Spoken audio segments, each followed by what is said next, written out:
15 வருஷமா டேரா போட்டுக்கிட்டு குறுக்கவும் நெடுக்கவும் அலைஞ்சிட்டு இருக்கிறியடா. ஒவ்வொரு நாளும் ஒவ்வொன்று தோன்றும். இன்று சரி என்று படுவது நாளை தவறு என்று தோன்றும். அதாவது கழுது மேய்க்கிற பையனுக்கு இப்படி ஒரு அறிவான்னு உன் மேல எல்லாருக்கும் பொறாமடா. சாதாரண தொண்டனாக இருக்கிற ஒரு துணிவு தமிழ்நாட்டில் ஒரே ஒரு மகனுக்குத்தான் உண்டு. அது என் அண்ணன் சரத்குமார் அவர்களுக்குத்தான் உண்டு. இருக்கின்ற கட்சியிலே இருக்கின்ற மேடையிலேயே இங்கிருந்து இன்னொரு கட்சிக்கு தாவும் தைரியமும் தன்னம்பிக்கையும் இந்தியாவிலே எனக்கு ஒருவனுக்கு தான் இருக்கென்று கூறிக்கொண்டு இன்னைக்கு சாதாரண தொண்டனாக இருக்கிற சரத்குமார் நாளைக்கு சரித்திர பதிவு செய்கிற ஒரு தலைவனாக வர முடியும்.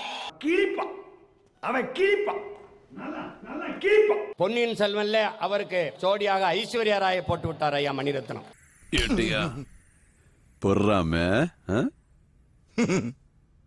லைட்டா மாப்பிள்ளை சீமான் உள்பட எல்லாரும் இங்க இருக்கிறாங்க. ஒரு 2 மாசத்துக்கு முன்னால் அந்த மேடை இதே மாதிரி இருந்தா நிலைமை என்ன இருக்கும் தமிழ்நாடு?